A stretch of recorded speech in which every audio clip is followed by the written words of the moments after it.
Magandang araw mga ka-solar. So muli, nagbabalikan yung ka-solar, si SolarEns.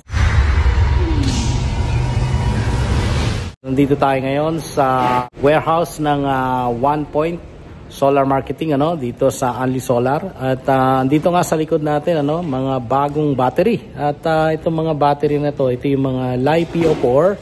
At bago ito sa market. Ayan, ito yung mga tinatawag na high voltage battery. Okay, so papakita ko sa inyo at ipapaliwanag ko sa inyo yung tinatawag na high voltage battery.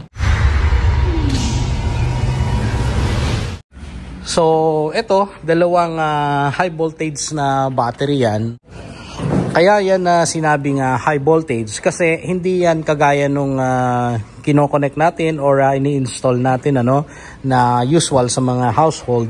Dahil yung mga yon nasa 51.2 ang nominal voltage.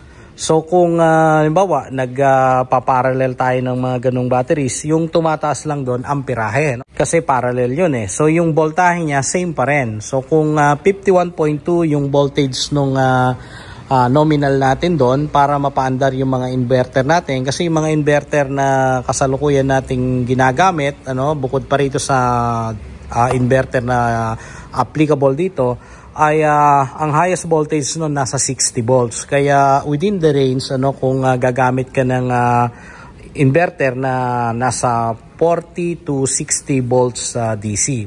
Ang kaibahan nito ay eto high voltage. So paano siya nagiging high voltage? So na-mention ko na yung 51.2, yun yung nominal voltage. So magsasabi nating high voltage yan, kagaya nito 8, 'di ba? So etong 8 ito isi-series yan.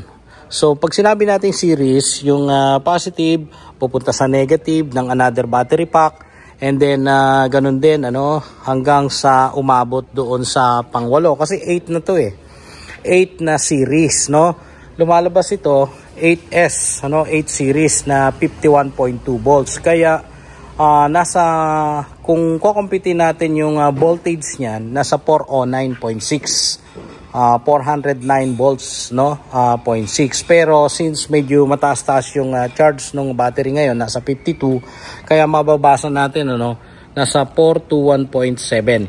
So nagkaroon na ng series connection para mapataas natin yung battery voltage natin, kasi yung requirement ng inverter na 30 kilowatts at 3-phase yun, para sa 3-phase ay nasa 500 volts ang pinakamataas at ang pinakamababa nasa 160 volts. So yung 421 volts natin ay pasok siya doon sa range na kailangan ng ating inverter para ma-power up yung 30 kilowatts na low voltage ang AC. Ibig sabihin yung output na yon na 230 at pwede na nating magamit. Ngayon, ang total energy nito nasa 114 kilowatt hours. Yan yung total power niyan.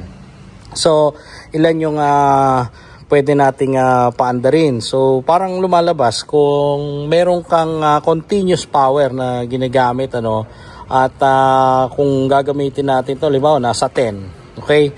10 kilowatts yung steady yung tuloy-tuloy na consumption mo, nasa aabot din ng mga 10 hours yan.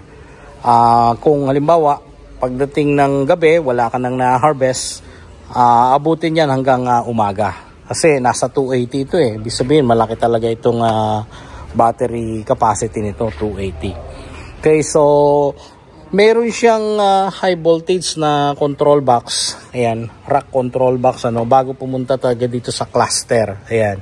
So kaya sinabing cluster yan kasi ito isang battery pack na to. So considered cluster yan. Cluster 1, cluster 2, 3, 4, 5, 6, 7, 8. Kaya 8 yan. At dito natin makikita, kaya ang nakalagay dito rack 1, 2, 3, 4, 5, 6, 7, 8. Ayan.